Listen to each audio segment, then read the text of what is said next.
se você é de casa do tipo assim que conta os minutos mesmo pro final de semana só pensando em desligar o despertador para dormir até mais tarde, porque para muitas pessoas final de semana foi feito para isso, né? Para dormir. Agora me fala uma coisa, como é que tá o seu colchão?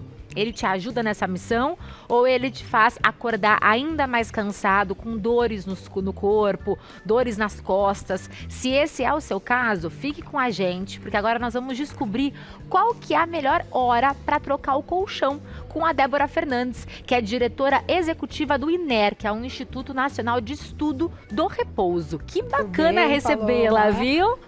Seja bem-vinda. Aqui. Muito obrigada. Eu achei essa pauta muito interessante, porque a gente fala sempre da importância de ter um colchão que realmente nos atenda, mas falamos pouco sobre como saber que é hora de trocar do colchão. Exatamente, é realmente muito difícil, você tem razão. Como que a gente sabe? Quais são os sinais que o colchão dá de que ele não está bom? Na verdade, Pamela, é o seguinte, eu trouxe aí algumas ilustrações que simulam aí o nosso corpo e qual é a posição da nossa coluna vertical. E quando entra o sinal de que o nosso colchão não está bom, começa a ter um afundamento do colchão. E ele deforma. Ele tem a deformação. Mas também não é só isso. Às vezes a pessoa fala assim, não, eu quero comprar um colchão mais firme para ele ter uma alta durabilidade. E aí o biotipo daquela pessoa não é adequado também para aquele tipo de colchão. E a coluna cervical também não fica na posição correta, né? Isso porque nós temos alguns materiais, então. Exatamente. Mas saber a hora adequada de trocar o colchão é se perceber. Para ter esse entendimento, se você acorda com dor, tem alguma coisa que está confusa aí. Ou seu colchão já tem esse afundamento, e aí a recomendação é que a gente sempre olhe, né, para o colchão, olhar mesmo, gente, na hora de arrumar a cama e notar se tem ali um afundamento, porque às vezes no dia a dia são atividades que a gente faz tão no piloto automático, né, Pamela, que a gente acaba não percebendo. Então, olhe para isso e, no caso contrário, se a densidade do seu colchão ela está numa densidade um pouco superior, que traz um suporte, mas ele não é adequado para o seu biotipo, ele é superior, você talvez comece a acordar aí com dores nas costas. Como que a gente entende essa questão da densidade, sendo indicada ou não para o meu biotipo? Existe uma tabela de biotipo e essa tabela de biotipo ela faz uma relação, uma correlação entre o nosso peso e a nossa altura, tá? Então é facinho aí de vocês encontrarem na internet essa tabela de biotipo e identificarem qual é a densidade ideal. O que é a densidade, Pamela? Então a gente trouxe aqui alguns tipos de espuma, tá? Certo. Isso é o que tem dentro do colchão? Isso é o que tem dentro do colchão. A gente tem um colchão aberto aqui também que eu posso exemplificar. Então, assim, a densidade é a quantidade de massa, igual aquela do bolo que a gente bate no liquidificador, a quantidade de massa por metro cúbico, ou seja, a quantidade de massa dentro de uma forma. Quanto maior a densidade, mais duro será esse colchão. Mais firme será esse colchão e essa firmeza ela vai suportar o peso do seu corpo. Tá? E isso não tem nada a ver com o tipo de conforto que esse colchão vai te proporcionar. O conforto é o tipo do colchão, que tem mola, tem outros tipos, é isso? Exatamente. Por exemplo, aqui, ó, nós temos esse colchão aberto, tá? E a gente tem duas maquetes. Essa maquete aqui, ela é de um colchão com o nível de conforto macio. Então, se você vem aqui e percebe que tem essa maciez. Quando a gente vem para esse daqui, é um nível de conforto intermediário. Olha, como não afunda... A sua mão mal se move. Exatamente. Então, a questão do conforto, e esse conforto é esse que vem aqui em cima, no pillow, ela é muito individual. É de acordo com aquilo que você gosta, com aquilo que você acha que é mais confortável para o seu dia a dia. Então isso não tem a ver com a densidade do colchão, não. Tem a ver com essa capa de conforto que vai em cima do colchão. Exatamente. E aí a densidade tem a ver com o quê? Se os meninos puderem filmar aqui. Bem aqui dentro. Então, por exemplo, essa maquete aqui, ela é a maquete de um colchão de molas, tá? E aí, acima das molas, a gente tem aqui a espuma de suporte. Essa espuma de suporte, ela tem uma densidade 33, que ela vai suportar aí o peso médio. Os brasileiros, eles têm um peso médio que acabam se enquadrando dentro dessa densidade 33, tá, Pamela? E aí, acima, a gente tem uma espuma especial, que é uma HR, e uma camada de conforto aqui, que é um conforto mais macio.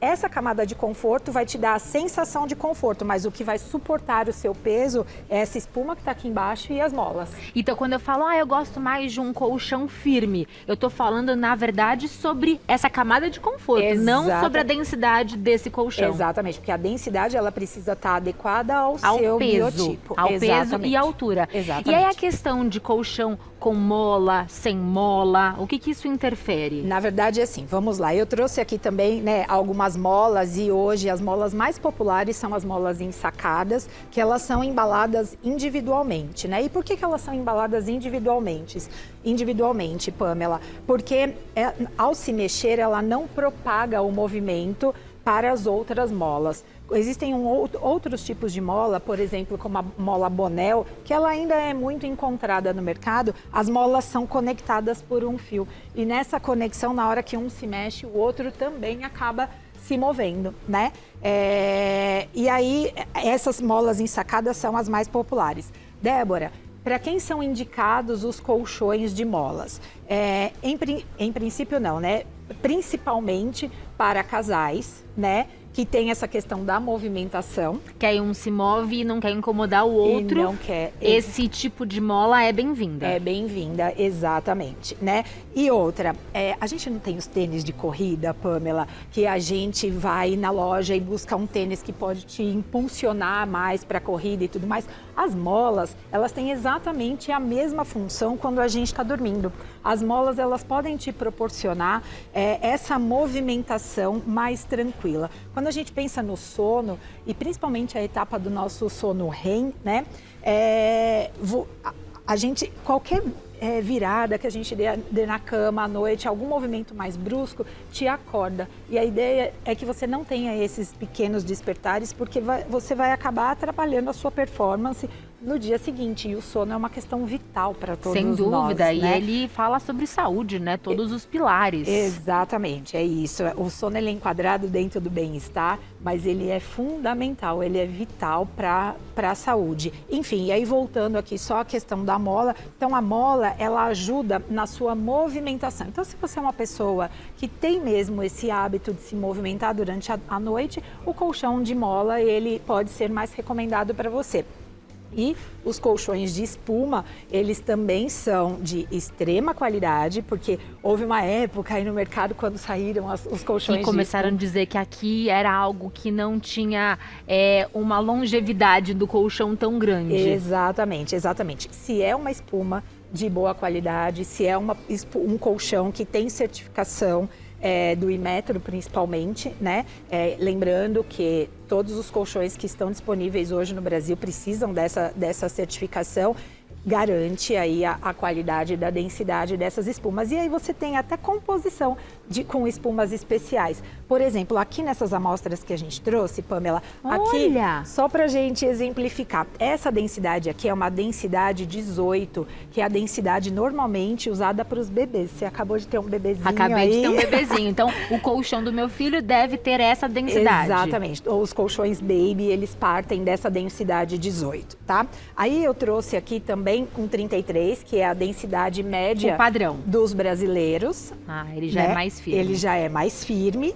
E aí eu também trouxe aqui a densidade 45, que é aquele power mesmo. Mais firme ainda. E aí o que pode acontecer? Em colchões, inclusive que são colchões só de espuma, você faz uma composição com uma espuma especial. Então eu trouxe aqui só um tipo de espuma especial, que é a Visco. A Visco é uma espuma de memória, então olha... É aquela que vai e volta. Vai igual do travesseiro, não é? Exatamente, vai e volta. E aí... existem colchões que fazem aí lâminas, algumas camadas aí para cima. Então, hoje você tem uma variedade aí enorme de mix de produtos. Dá para mixar também espuma com mola? Espuma, sim, que é essa composição aqui. Exatamente. Na tela você trouxe pra gente uma explicação prática sobre a densidade. O que acontece quando a gente tem uma densidade inferior ou superior à indicada para o nosso peso e altura. Exatamente. Então, se vocês olharem ali na linhazinha que está na tela, então no primeiro quadrante significa uma densidade inferior. Essa linha vermelha é exatamente a nossa coluna cervical, né? E aí, olha só como ela tem um afundamento ali no meio, na região da lombar, né? E a coluna cervical, ela está torta, com o pescoço voltado mais para cima. No segundo quadrante, a densidade superior. Então, a gente fica com o corpo mais para cima. E aí, a nossa coluna cervical, ela acaba indo mais para baixo. E por último, a densidade adequada. Quando você tem um colchão que está dentro do seu biotipo, atendendo a densidade adequada, o ideal é que a gente durma dessa forma, com a nossa coluna cervical alinhada, retinha. Como que um casal consegue atender biotipos diferentes com o mesmo com o mesmo colchão? Esse é um grande desafio. Então, também é por essa questão que a gente recomenda os colchões de molas para os casais. Então, colchão de molas, com a densidade prevalecendo a pessoa que tem o maior peso, que indica a maior densidade, na verdade. E aí o casal precisa conversar para chegar aí num acordo em qual é o nível de conforto para aquele casal. Então imagina que o seu marido é uma densidade 45 e a sua densidade é uma 28, por exemplo. Para você, a sua coluna vai ficar igual ali o segundo quadrante. Se você coloca um nível de conforto que atenda melhor ao seu conforto, à estabilidade do seu corpo, essa é a nossa recomendação. Chega a um equilíbrio. Chega a um equilíbrio, exatamente. E na verdade não é nem necessário trocar de colchão nesse caso, porque existem também os pillow tops, que são essa camada de conforto que a gente coloca em cima do colchão. Exato. Eles funcionam? Eles funcionam também, né? Mas nós brasileiros, a gente é danado, né? Sim.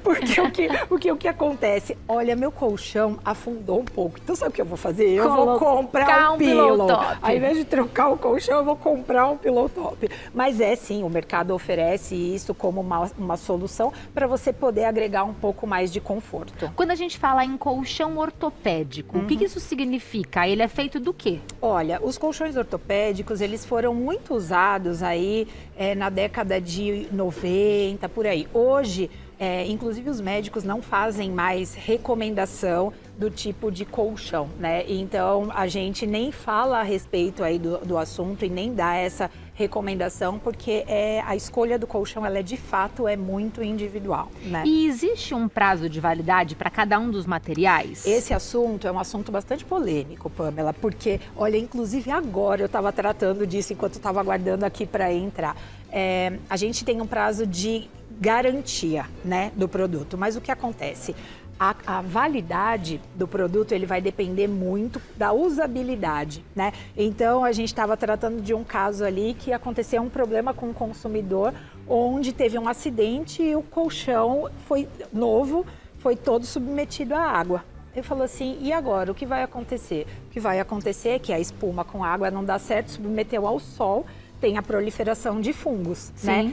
Não tem muito o que fazer. A validade do colchão acabou ali. Então, por isso que eu falo que é uma coisa bastante abstrata, né? A gente não pode dizer o quanto que realmente vai durar um colchão, porque vai de acordo com a durabilidade. As crianças pulam em cima da cama, o seu biotipo, ele não é adequado à densidade indicada do colchão. São muitas variáveis. São muitas variáveis, mas se tudo está enquadrado, se você cuida, tem o cuidado direitinho e tal, em média, 5 anos a gente recomenda que faça a troca do colchão. Independente de ser um colchão de mola ou de espuma? Independente. Ambos 5 anos. Isso. E aquela história de girar colchão? Funciona. É bem-vindo? Muito bem-vinda, tem que realmente fazer. Inclusive, no mercado existem algumas opções de colchões dupla face. Então, você pode virar ele 180 e você também pode inverter a face dele. Isso garante também um pouco mais de durabilidade, dependendo do colchão que você compra, né? Porque às vezes o colchão que você comprou, ele tem camadas que tem uma espessura um pouco menor, justamente em função de ser dupla face. Então, é sempre de acordo com a qualidade daquilo que você compra. E você tem dicas para que a gente aumente essa conservação, aumente a durabilidade do colchão? Olha, não é adequado, primeiro, né, principalmente nessa época, né, que a gente está com eventos climáticos extremos acontecendo, então tentem não esquecer as janelas abertas para não molhar o colchão. Quando a gente está falando de colchão de criança, idoso, que pode ter algum tipo de incontinência. Então usem protetores para os colchões, porque com isso a gente também consegue aumentar a durabilidade, assim como é fato a proliferação de fungos quando a gente submete também o produto ao sol. Então tem gente que fala, né, abre a janela e deixa tomar sol. Não é bom. Não é bom, porque o sol ajuda a proliferar, né?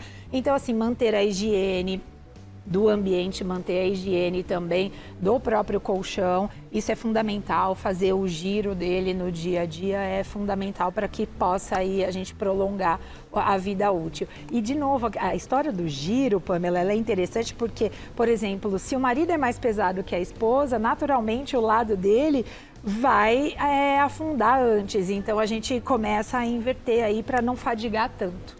Colchão, então, não gosta de água. Colchão não gosta de água, espuma em especial, E espuma, né? também não. Mas a gente falou, então, que um colchão bem conservado dura em média 5 anos. Sim. Eu tenho que higienizar o meu colchão durante esse período de alguma forma ou somente as capas e os protetores? Não, você tem que higienizar sim. Como? Você não passa o pano úmido, né? Então, é a sua limpeza do dia a dia. A gente realmente tem que tomar muito cuidado aí com a água para que não aconteça a infiltração dentro da espuma. A espuma é o principal, é quem realmente não funciona aí com a água, entendeu? Então, você pega um paninho, vai tirando aí todo poeira também, que acaba acumulando muito, né, Pamela? Deixa tomar o ar, mas não o sol, enfim. Vai tomando aí esses cuidados específicos, mas água e umidade não.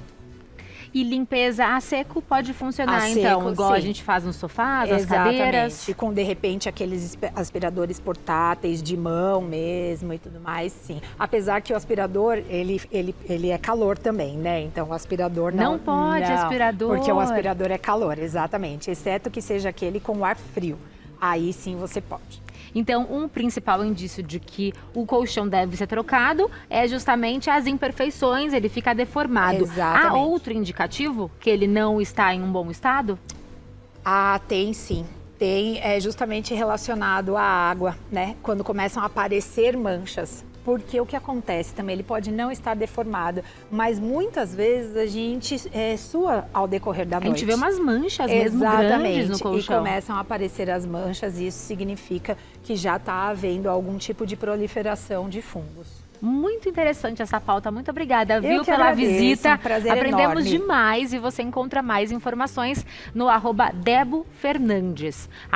@DeboFernandes. Volte mais vezes. Muito obrigada. Prazer em receber.